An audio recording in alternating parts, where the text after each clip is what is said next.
And we are live. Hey, hey, hey. How are you? How's it going today? I am so happy to be on this episode. I hope a few of you can quickly join me before I get started. Hi, hi, hi. Thank you, thank you, thank you. Come on in. Come on in, come on in, come on in. It's a special live for corporate professional women who are ready to ditch the overwhelm. So come on in, come on in. If you're a professional woman, this is for you. You do not want to miss this episode. It promises to be exciting. And I hope you have questions for me. If you've not already formed your questions, you need to read the title and get ready to ask me questions as we proceed. So, how's it going? All right, all right, all right. Again, this is a live for corporate women, women in professional women who are in corporate and are tired of being undervalued, you're tired of being overlooked. You are a high performer, but you know that it is time for you to position yourself for executive leadership. You are just tired of playing small. This is for you. And if you're meeting me for the very first time, I am Dr. Shade. I am a certified leadership coach and I help high performing women strategize. We ditch the overwhelm in the corporate world, and you get recognized for who you are, what you bring. We are going for that spot on the decision making table. That's the whole idea. So come in, come in, come in. And if you're joining me live, I'd like an emoji. I'd like to know you can hear me fine. Just something to say you can hear me. And I'd love to know where you're watching from. If you're watching the replay, hashtag replay and let me know where you watch from as well and what nuggets you are able to pick. So, do you have your pen and paper ready? Share this video so that other people in your network can benefit as well, because we want to share the good news, right? We want to share the possibility. We want to share the encouragement. We want as many people as possible to get this information so they can do better. When you know better, you do better, right? Okay, so are you ready? Are you ready? Go ahead and share. I'm looking out for the shares. It will tell me that you are ready. Ready. Okay, good. Thanks for joining. Yeah, I see you, lady. Thank you so much. All right, so let's get the ball rolling because I like to keep this short and sharp. That way, um, we can all just get the good gist. And if you need to talk to me more, there is a link either in the description box or in the comment section, depending on where you're watching me on, and you can connect to discuss this further with me. So today we have a very interesting topic, and it came about as a result of the conversations I've been having with some of my clients. I looked around and I heard all the excuses. I heard all the I mean, when I call them excuses, I'm not trying to undermine what people are going through, but that's the only word I can use for it, because it turns out it is something that is preventing them from taking action. Okay. So I hear all the complaints, I hear all the reasons, if that feels better. And I came to one simple conclusion. There is only one thing. It's not two, it's not three, it's not four or five or 10. There is only one single thing, one single reason that you're not pursuing your dream. It's only one thing holding you back from pursuing your leadership dream. Now, can anybody guess what that one thing is? Just leave something for me in the comment section. Anyone, I'm going to look out for your comments. Anyone, what is the one thing you think is holding you down as a professional woman from pursuing your leadership dream? What is the one thing? It is just one thing. Anyone? Okay, so that one thing is fear. Okay, I'm going to put that up. It is fear. Fear is what is holding you down or holding you back from pursuing your leadership dream. What do I mean? So, fear, we all know, is an emotion, right? It's a basic human emotion. It was wired into our systems for beneficial purposes, because fear is what signals you in times of danger and causes you to retreat, or it prepares you physically so that you can accomplish what is necessary for survival, basically. So fear is supposed to be a good thing. It's supposed to trigger an emotion that causes you to protect yourself. So originally, fear by itself is not the problem. And I want you to remember this before I get going, because I don't want you to start looking for fear where it does not exist. Okay? Because initially, fear is one of our most vital resources, because fear is what makes you take instinctive action to protect yourself. That said, I would like us to remember the words of Helen Keller. You know, when she said, avoiding danger is no safer in the long run than outright exposure. Because the fearful are as caught as often as the bold. You get caught as a fearful person as often as the bold get caught. So why not step out and be bold? Because the bold are the ones that actually get anything accomplished. And the fearful, even though they hide so much, still get caught. So it's literally counterproductive that you're protecting yourself so much and achieving nothing and still getting burned. Okay. Now, why do I think fear is the only reason that is holding you down? This why do you think so? Why, if you agree with me that fear is the only reason why you're not taking action, just leave something for me in the comment section. Why do you think that fear is holding women down generally? Okay, it's not you. Okay. Every other professional woman, every other woman who is not making progress, do you agree that fear is what is holding them down? If you do, why do you think that is the case? Looking at the comment section and just waiting to see what you have. So while you're coming up with it, I'll keep talking so that I can begin to drop some of the points I have. And I hope that you can give me some more points than these so that we can all learn together. Number one reason why fear or I don't know whether to call it a reason or the process through which fear holds you down from pursuing your dream is this. Number one, fear sees only the downside. Aha. Fear sees only the downside. Here's what's happening. Nearly every choice has an upside and a downside, right? We know that. Now, someone in a fearful state will only identify the worst that can happen. When fear is triggered, you only see what can go wrong. You can never see that there's always two sides to every situation.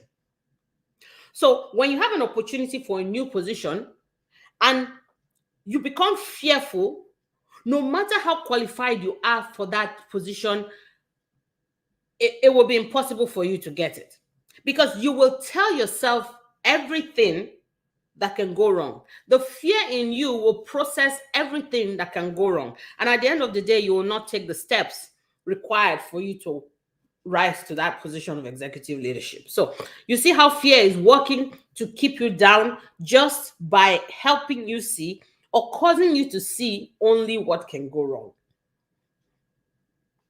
So while there are things that can go wrong, absolutely, there are also things that can go right.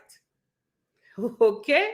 If you agree, drop something for me in the comment section. I really like to see your thoughts on these on this topic today. Women, engage with me. I like to see what you are thinking. Okay, so number two way by which fear holds you down is fear won't let you think things through. Okay, so you find that you abandon deep thinking.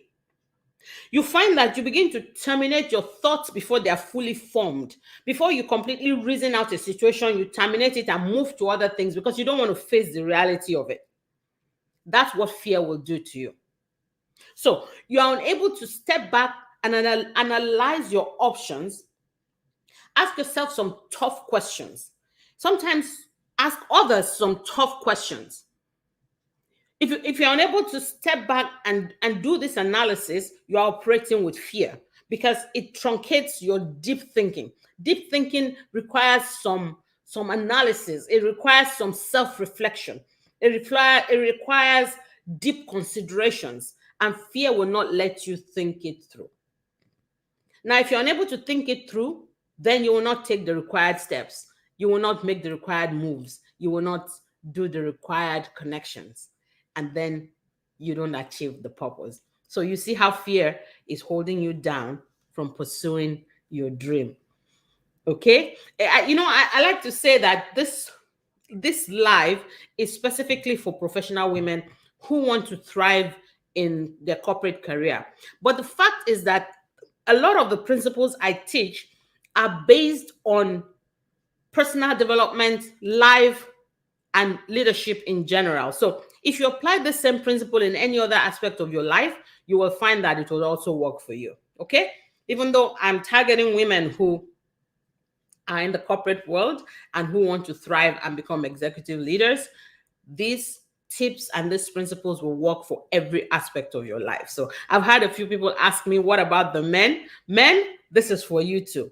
If you remember that fear will hold you down from pursuing your dreams, and these are the ways through which fear does it, then you can tackle whatever it is that you're dealing with. Okay. So that said, I'm going to number 3 way through which fear holds us down and causes us to shrink from pursuing our dreams. Number 3, fear hides from anything unknown. Fear will hide from anything unknown. When part of what triggers fear is when you see something that is strange. When you come across something that you're not used to, your first instinct is fear, right? So fear will hold you down just because something is unknown. Now, we all know that because something is unknown, it does not mean it is bad. Unfortunately, though, fear recognizes that as a trigger and holds you down. Okay? It might just mean that that thing is new. It might just mean that it's a version of something you already know, but you've never seen before. It might just be the same thing you've known, just presented in a different way, which if fear was not present, you would take time to analyze. Remember, point number 2, deep thinking, analysis. If you were not afraid, you would take your time to do the analysis and find, oh, yeah, I haven't seen it exactly expressed like this before, but this is just another version of A, B, C, and D. So fear will cause you to fear the unknown. It will cause you to avoid the unknown. It will cause you to avoid anything new, because fear prefers to stay in the familiar, even when it's painful. At least it's known, right? There are even quotes, there are even sayings that seem to back it up that says, just what you know, stay with what you know, right? The devil you know, and stuff like that. All those are based in fear. And that's the reason why people will stay in a painful situation, in a painful job situation, rather than step into the unknown, because fear will dictate that you stay in a dead-end job. You can see all the signs. You are undervalued. You are being underutilized. You go to work every day and you feel like you're brain dead because you don't need to think to get anything done. You're no longer being challenged. There is no path to growth on the job you are. There is nothing challenging you. You're being used for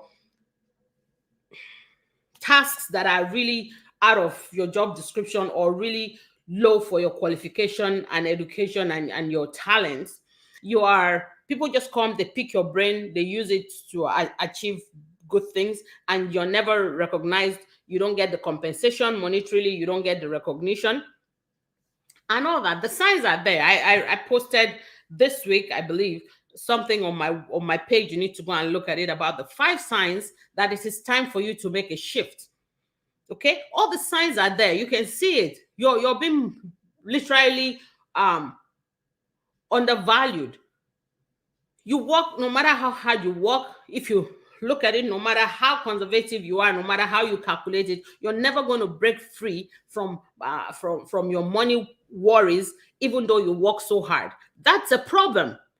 That's in spite of all your skills, in spite of all your qualifications, in spite of doing everything you're being asked to do. That is a problem, but fear will keep you there because you cannot venture into the unknown. If you agree, or if something is resonating with you, leave something for me in the comment section. I really like to hear what you think. Number 4, fear constricts rather than expands who you are. Okay? Fear will constrict you. Now, fear will tell you, don't speak your opinion loudly, right? because you might be embarrassed. What if someone thinks you're stupid? And instead of pushing your boundaries, fear will encourage you to avoid any potential failure or rejection, because fear does not want you to feel any rejection. Fear does not want you to feel any failure. Like, so how are you going to grow if you do not fail? How are you going to learn if you do not do something that gets you some rejection? Because that's how you know. Remember, we have electricity today because someone was brave enough to fail almost 1,000 times, to learn 1,000 ways that it won't work so that he can give us the one way it would work. Now, fear will constrict you. If you had operated in fear, I mean, most of us by the third, fourth time, you'll be like, you know what, this thing is not for me, and yeah, I'll just step back and rethink it. I think I've given it something. But when you're convinced and when you're willing to push through fear, then all the caging around you literally has to give way, because now you're ready to push your boundaries. Okay, as an example, you go to a meeting and you refuse to speak out because you don't want to look stupid. You won't apply for that position because if you do, everybody in the office will know. And what if you don't get it? Then it's embarrassing. Look, if you're going to live your life caged in boundaries, then you're never going to rise up and be who you can be. And you're never going to live that dream life, because success involves risks. It involves solid decisions and stepping out and doing stuff. Okay? I'm going to do two more and then I'll round this up. Okay? The next way by which fear holds you down is that it clouds your intuition. You know, a lot of great decision making is gut instincts. A lot of smart decision making has to do with your gut instincts, because it's a accumulation of many things around you. It might not even necessarily make sense to the person next to you, but your life, your experiences, your education, your skill, your reality, your world will trigger an instinct in you and make you know that this thing is right, even though it does not appear right to the person sitting next to you. Now, when you are fearful, that still small voice, even if it is there, is dulled, because you're just in a self-protecting mode. All you can hear is the spiraling thoughts cruising through your mind, all the impossibilities, all the chaos, everything that can go wrong. You know that Murphy's Law? That is fear screaming at you. Anything that can go wrong will go wrong. What about the things that can go right? Just check. What about if all the things that can go right do go right? Is that worth it? Is that worth the risk? That's food for thought. And number 6, I'm going to close with this because it kind of summarizes all the reasons and processes that I've discussed so far. I'm looking at time. Hey, thanks for joining. Thank you. If you're getting something from this and if you can hear me well, please leave something in the comment section for me. Or if you have other contributions to make, I would really love to get your thoughts on this. So the last point is that fear will keep you from making any decision at all. Isn't that what we've been talking about so far? Because no decision at all is actually a decision. It's a decision to stay in mediocrity. It's a decision to stay in failure. It's a decision to not fulfill your dream or vision. Lack of a decision is actually a decision. So, one wise person said, choose a path or a path will be chosen for you. You see, the fact that you did not decide what to do with your life, the fact that you did not decide what to do with your career, the fact that you did not decide what to do with your executive leadership dreams and desires does not mean that a decision is not being made. Unfortunately, that decision is taken out of your hands and is being made for you by circumstances, by that boss in your office who is not even qualified to be there, by the situation, by the society, by gender stereotypes, by lack of vision. Something is making that decision for you on your behalf.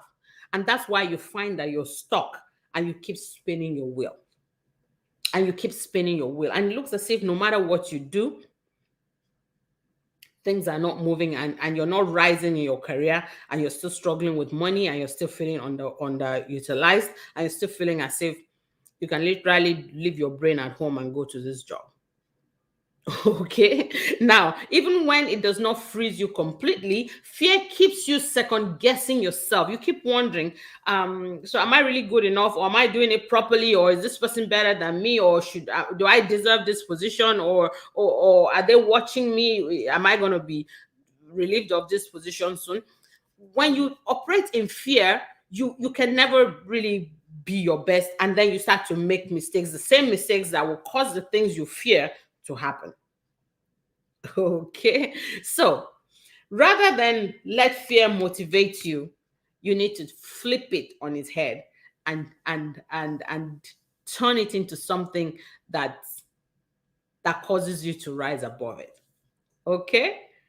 Are there any questions? Any questions? I'm looking in the comment section, and I would like to see what questions you have for me. I know that one obvious question is, what can I do? And I am so glad you asked. This is the reason why I created a program especially for you, to help you walk through these situations. If you're wondering what the next steps are, if you're really, really ready to position for executive leadership, not just looking around, if not just wondering maybe or maybe not, if you're truly ready and it is time to make that change, it is time to make that shift, it is time to begin to position yourself deliberately to be valued for what you bring to the table, I have exactly what you need. I will hold you accountable. I'll give you a roadmap, which we will create together. We will use a proven framework of mine, which is called the LEAD. LEAD is an acronym for leverage, equip, accentuate, and disrupt. It's a framework that I will use alongside with you, and we will create a roadmap for you. So if you are a woman in corporate profession, or if you're just a professional woman of any sort who wants to up your leadership game, even if you're in business and you want to stand out in that industry and be recognized, separate from everything that every other person is doing in a mediocre way, then this is for you. You can make this the year of your change. You need to book a call with me ASAP. Okay? The call is free. And because it is free for now, I'm only doing so for a limited time and can only be for some limited people. You will leave with some clear next steps, and you will be able to turn your life around, turn your business or your career around. I'm rooting for you. Again, let's keep this conversation going. It's not over because this life is over. Let's keep this conversation on. What are the things that you need to keep doing to make sure that fear does not hold you down? I'm rooting for you. I can hardly wait to see you next week. You take care.